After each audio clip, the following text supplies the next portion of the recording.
dia, caminhantes, tudo bem com vocês? Bora para mais um vídeo aqui no canal. E o nosso plano para hoje é uma cachoeira lá em Salesópolis. Então, vem com a gente conhecer essa cachoeira. E pessoal, nós vamos de ônibus. E a linha que vai para Salesópolis é a 311 da EMTU. O ponto fica bem próximo aqui da Estação Central de Mogi das Cruzes.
Saindo do ponto final, que fica ali.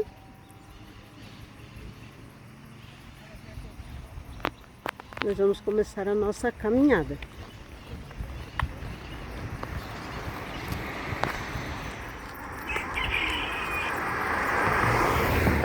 Daqui, acho que nós vamos andar uns 5 quilômetros até chegar ao acesso da cachoeira.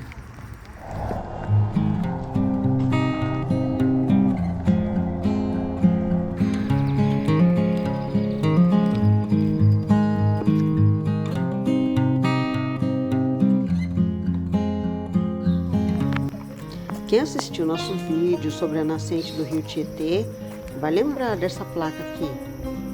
Se você ainda não assistiu e quer saber onde fica a nascente do rio Tietê e as trilhas que existem no Parque Nascente do Tietê, eu vou deixar para vocês o link aqui nos cards do vídeo.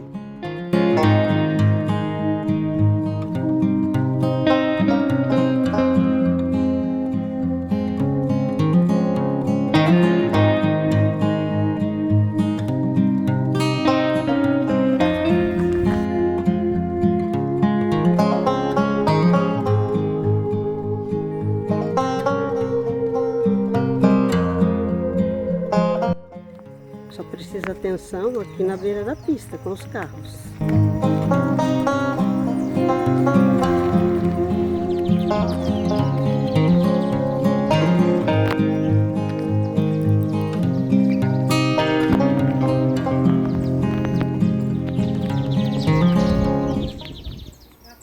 Chegamos aqui na senzala e vamos mostrar para vocês um pouquinho da história desse local. Vejam aqui.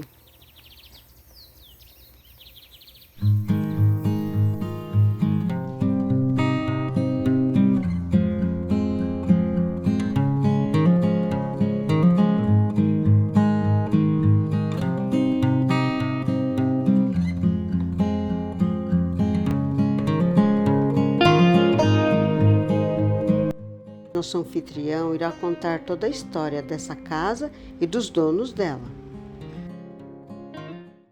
Essas paredes laterais, paredes largas, grossas. Essa é a técnica dos jesuítas. Paredes largas e madeiras encaixadas. Percebam aqui esses batentes de portas e janelas. Tudo uma madeira que sobe desde baixo e encaixa na linha lá em cima, que vai ajudando na estrutura da casa. Já a outro estilo de construção são nessas paredes divisórias, está nessas paredes divisórias, perceba as paredes laterais, paredes grossas. A ideia era fazer uma casa grande, a ideia é dividir a casa em 10 cômodos. Se fosse dividir com a mesma técnica das paredes laterais, ocuparia muito espaço e daria muito trabalho.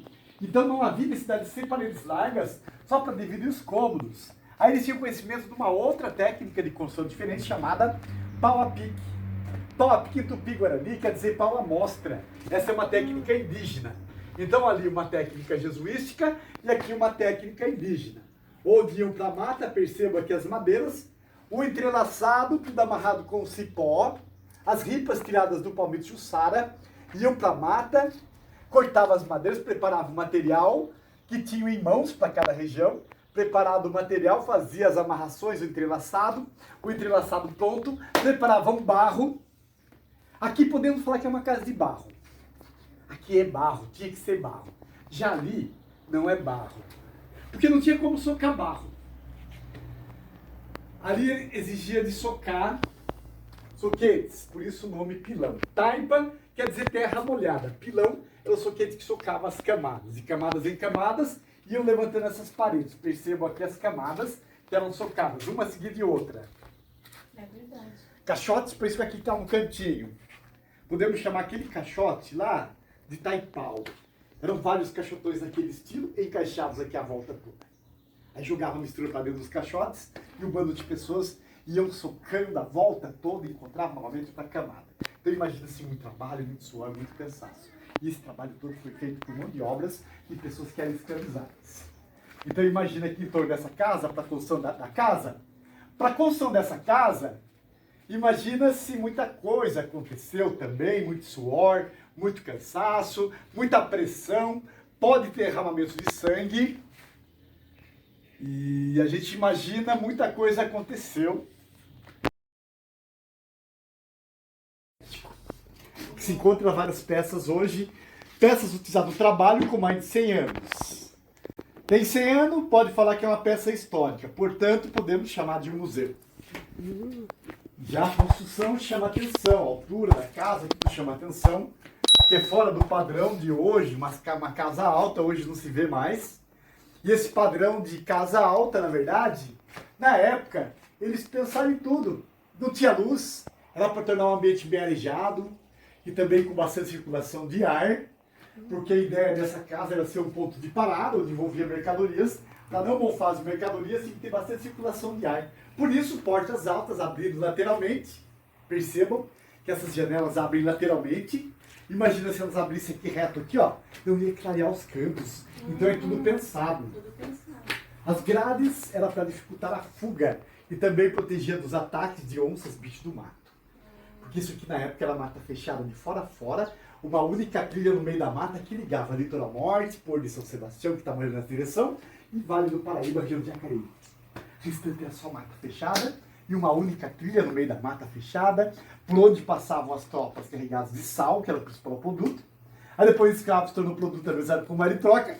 Aí sal e pessoas escravizadas passaram a ser utilizadas como moeda de troca. E as trocas aconteciam nessa casa. Muita história para contar, né? Então certamente, bastante história.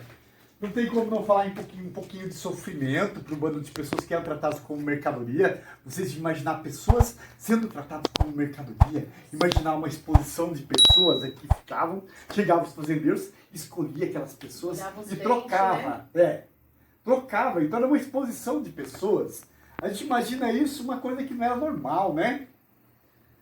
Então, portanto, tinha sofrimento. Não era tanto sofrimento, porque aqui eles não batiam na açoitava. Se batesse, açoitasse, ia ficar marcas pelo corpo, perdia o valor comercial. Ah, é só por causa disso também. Então aqui alivia bastante o sofrimento, porque eles não apanhavam. Simplesmente ficava aqui exposto, porque se batesse, açoitasse, ficaria marcas pelo corpo, perdia o valor comercial. Então vocês imaginem, 3 dias, uma semana, era o tempo que o bando de pessoas ficava nessa casa. Até a chegada dos fazendeiros que aqui chegava, escolhia e trocava, fazia umas trocas de mercadorias. Era um vai-e-vem de tropeiros, daqui para as fazendas no vale e daqui para o litoral norte, por uma única trilha no meio de uma mata fechada. Já esses forros era para esconder as mercadorias que eram ilegais. Escondia Jogava lá em para cima do forro, fugia do B.O. Porque na época tinha algumas coisas que eram ilegal que passavam por aqui junto com as mercadorias. Então naquela época existia tudo isso. A primeira história durou de 1820 até 1888. Aí em 1888 chegou a Princesa Isabel assinando a lei que libertava os escravos, acabou o tráfico de pessoas e foram embora. Isso aqui a bolonada ficou e a mata cobriu. Aí coberto pela mata há bastante tempo ficou a casa. Um viajante passou, encontrou a casa abandonada, resolveu tomar posse, veio morar com a família. E esse viajante com a esposa criava uma menina que era Maria Caetana. Certamente menininha, quando chegou nessa casa, se instalaram e passaram a morar na casa, essa família. Aí morando na casa, a menininha de 11 pegou seus 14, 15 anos, estava mocinha, já estava na idade de se casar. Na época se casava cedo, era mínimo 13, 14 anos, já estavam se casando. Não foi diferente com Maria Caetana, a criada do casal, o viajante corajoso com a esposa, que certamente se possaram dessa casa. E a criada na idade de se casar já estava, quando já tinha um morador na região. Na época os pais ajeitavam o casamento. Os casamentos eram ajeitados. E na época, além dos pais ajeitarem o casamento, era obrigatório o pagamento do dote. Os pais tinham que pagar o dote. E a criada, na idade de se casar, já estava, e o padrasto tinha até ajeitado o casamento para ela. Com o morador da região, que era o Francisco, tudo certo para o casamento, ele ia ter que pagar o dote. Ele pensou, ó, vou ter que pagar, eu vou doar a casa em forma de pagamento, foi o que ele fez. Abriu mão dessa casa, mais 200 alqueires de mata fechada que ele havia dominado aqui em torno. Ele abriu mão disso tudo para criar, ele se casou-se com o morador, passou a morar na casa com o marido, onde tiveram filhos, netos, bisnetos e tataranetos, que na verdade somos hoje, eu, meus irmãos, os tataranetos da Maria Caetana. Então já se passaram 150 anos, está na família da Maria Caetana. Maria Caetana se encontra numa foto aqui do lado, na outra parte. Um quadrinho com a foto lá na parede lá. É a foto da primeira moradora dessa casa, que é a segunda história da casa. Com muitas rezas, muitas orações. Hoje se encontra bastante energias boas, certamente nos casamentos. Harmonia, certamente, se encontra. E no dia da noiva é muita felicidade. Então percebam, um ambiente que era de tristeza, muita tristeza. Hoje só alegria.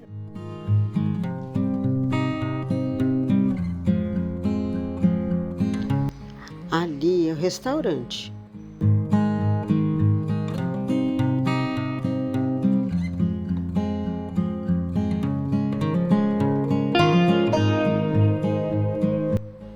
Vamos continuar nossa caminhada.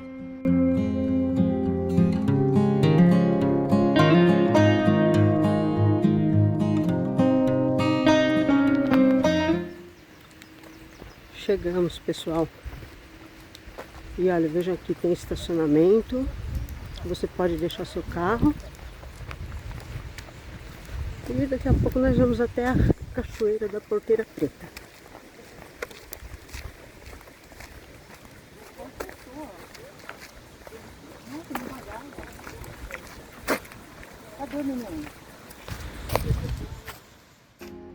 A área é particular. Pagamos R$10 para entrar.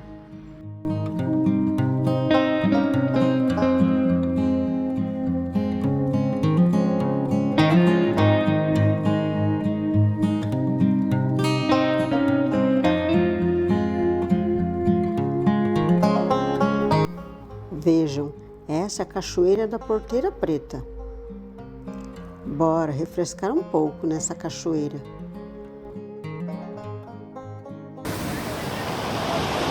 Vejam que maravilha, pessoal!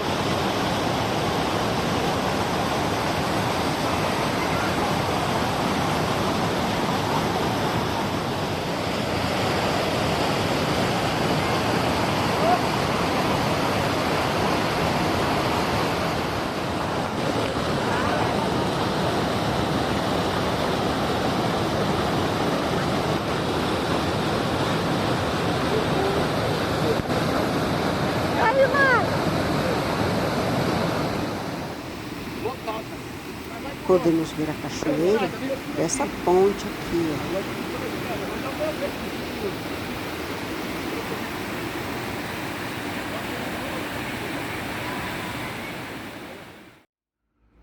E vamos ficando por aqui, com a imagem dessa bela cachoeira da Porteira Preta, aqui na cidade de Salesópolis.